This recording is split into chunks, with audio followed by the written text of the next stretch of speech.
Majesty, may I present Miss Kate Sharma and Edwina Sharma? Only hope they like me. All you have to do this evening is remember what it is you're looking for. Someone charming. And handsome, of course. Hello, I'm good, thank you. How are you? I'm really well, thanks. You've probably heard this a million times, but you look absolutely gorgeous tonight. Just wanted to ask you, so this time round we get to see a more humanised version of the Queen, we get to tap into her emotions a bit more. Why is it important that we see this side of her, and why now? Gosh, I think it's, I feel very lucky. I get to wear fabulous frocks. I get to wear the fabulous wigs. I get to go and organise balls and, search for Lady Wishtledown and be involved in the gossip, but also to show the private side of the Queen and her humanity is really important, because I think that makes her relatable. A lot of the characters this season get to show a vulnerability, and I think that makes them relatable. And how threatened do you think the Queen is by Lady Wishtledown, or do you just think that she wants to rein back that control? I think there is a bit of a threat, but I also think that there's a bit of joy there. I think she kind of maybe idolises or respects Lady Wishtledown. But yeah, I think there's a bit of both there. There's, she's put the Queen's nose out of joint. The Queen is the ruler. She's the ruler of the ton. She's the one that, says what goes. But then, gosh, I think she admires Lady Wishtledown. Who is this woman? Yeah, a bit of both I think is good to play. And finally, what is it like to play a character with such power and such kind of control in an era where women didn't have that much power and control? Yes, that's interesting. Yeah, we weren't allowed to vote, were we? And we were kind of passed on by our fathers to our husbands, and we have no real kind of agency, did we? But I think in Bridgerton it's really interesting because all of the women either don't have a man, or their husband or man is in difficulty and isn't around, is struggling. So you see a really empowered feminine energy, a kind of Lady Danbury, Lady Bridgerton, myself, Lady Featherington. All these women are in control of what goes on in the ton and have power, and whether it's kind of having power by what's the word I'm looking for? By kind of oh gosh, my brain is gone. Kind of investing in kind of I don't want to say trickery, because that's not the right word, but the underlying. Do you know what I mean? Kind of coming at it from a different way. And making the men or society think that other people are in control, but really these amazing women are totally in control.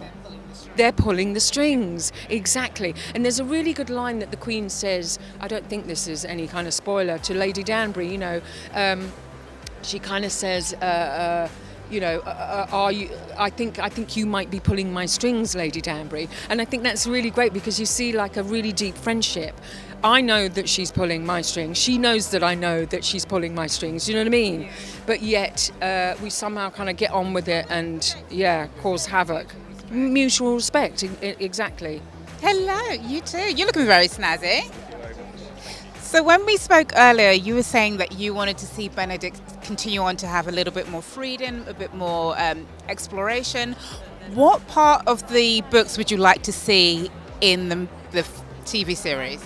Well, I've only I have a difficult. It's difficult with the books because to be fully in the show, I have to sort of, use the books as a bit of a, give me a sense of something. But I don't want to sort of fall into the books and then not be able to fully be in the show. So I've read the Benedict book, and so I know what happens in the Benedict book. And there, as always, I think Julia Quinn has got such a good flair for, like iconic sequences. Like I think in this season, the Pall Mall sequence is just, it's one of those moments that just absolutely sums up the whole Bridgerton thing. So yeah, I mean there are many more. I think all I can say, confirm, is that that flair that she has for doing that comes out in every single book, I'd say. What's your favourite thing about playing Benedict? My favourite thing about playing Benedict, I think, is that this is my first big screen outing, I guess, and what helps me is that Benedict is very relaxed, and that makes me relaxed. It's so nice to have a character that you feel like you can just, lean back and not try too hard, ease into it. So yeah, I think his ease, I really enjoy playing. It's very fun to play, obviously. Did you guys get to play pal mal just for fun? We did. I mean, in fact, some of the shots, the director literally said, just give it a go. I wasn't great at it. I had one really great moment, but then I kept breaking the mallets. I broke about 6, and the first one, everyone found it funny. By the 5th or 6th, people were pretty mad. Who's the most competitive?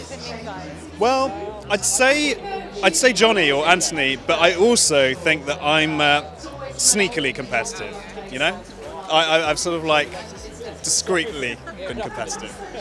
So you guys have said before that you all feel like a big family. Who is your favourite Bridgerton sibling? Oh, I genuinely couldn't choose. Genuinely, I'm not even, I'm not even saying that. It's impossible. And I think that the show takes such time and care to develop those relationships and give them a very unique flavour each that, I can't possibly choose. It's too complicated. We're families, so, they're complicated. Families are complicated. And finally, what was your favourite thing about filming season 2? Like, what's your favourite maybe moment or? I really, I think the moment, I don't want to say too much about it, but there's a certain dinner scene with me and Luke that I really, really enjoyed doing. I think it's a really fun, there's a really fun little twist. So your chemistry kind of comes out there as well? Yeah, definitely. Hi, you look amazing. Yes, we did. Nice to see you. So, enjoy chatting with you, yeah. Thank you. So obviously you had that intimate scene. Have you had a chance to watch it back yet? Yeah. Yes, I have. What was that like? It's always going to be a bit weird, but I think, the whole creative team behind this show have really put together something really beautiful, and I'm just really proud of everything that me and Johnny have put together. And for the intimate scenes, it's always going to be a bit weird, but yeah, I think we worked hard and I hope it pays off. Hello, you look gorgeous. I know, you look absolutely stunning. Just really quickly, so your character has a really big character arc this season. She starts off thinking one way, believing certain things, and then by the end of it, she's changed her ideals completely. What is it like to go through that character change and to play those kind of nuances? As an actor, an absolute gift, right? But I also think just on a more grand scale, I think a lot of women across the world are in Edwina's position, and to be able to represent a journey that I think feels really truthful and powerful, I hope that it can inspire, maybe lead as an example for many young people out there. So Philippa's finally found her love match. How would you like to see her role expand in seasons coming up? I'd like to see her team up with Mama. I think she's got she could be a little bit sneaky with Mama is what I'm hoping for, yeah. You think she's got a little bit of a feistier nature? I think so. I think it'd just be funny to see her try, wouldn't it? See her make a fool of herself a little bit more. I think it'd be good, yeah. What's it like on set to be a Featherington? As the sisters, is there quite a natural vibe between you all? Definitely, yeah, definitely. It's we all have so much chemistry, and then when the cameras start turning, we're meant to kind of turn that off to show the dysfunction, but it really works. Yeah, we all have a great chemistry. How do you think that Philippa will take Penelope's very dark secret? If it even bothers her, because she's in her own world, I just don't feel unless it affects Philippa, there's nothing really, she won't care. I don't think she'll care. I think as long as everything in her world is fine and it's not messing with her, then do what you want, innit? What is it like to work on a show as big as Bridgerton? Wild. It's massive. There's just so many people that make it all come together, and it can be quite overwhelming, like, but in the best way, With yourself coming into the second season and the kind of gravitas that Bridgerton has built up and the kind of audience and fan base, were you feeling a bit nervous coming into the second season? Maybe I should have been, but not really, because I think because the pandemic just like, I didn't even notice a change in my own life, really. So I just got back to work, but then I guess everything was so different, and I think a lot of people felt some pressure. Maybe I should have. But I was just like, here we are again. Here we go again. Yeah. How are you? I'm well, thanks. I'm well. So this is your first outing in Bridgerton land. How did you find it? I found it amazing, yeah. It's such a lovely group of people, you know. People say a lot about sets and stuff, but it's a really, like, it's a proper big family. And it was incredible, like, I got cast just before the first one aired, so to watch it come out and watch everything happen with it, all my friends were loving it, that was really cool, yeah. What was it like to kind of join such a big set and a big family, as you said? Well, it should have been intimidating, and in lots of ways it was, but because everyone's so welcoming, I knew Nicola a little bit before, so she really sweetly introduced me to everyone and added me to the WhatsApp group, you know, yeah. We do have a WhatsApp group, yeah, so that was nice. So I felt like I kind of, before I met people in person, I'd already kind of got to know people a little bit, you know. Will we be seeing more of Theo in season 3? I think. Listen, you know, the story's left open-ended, but yeah, we'll see.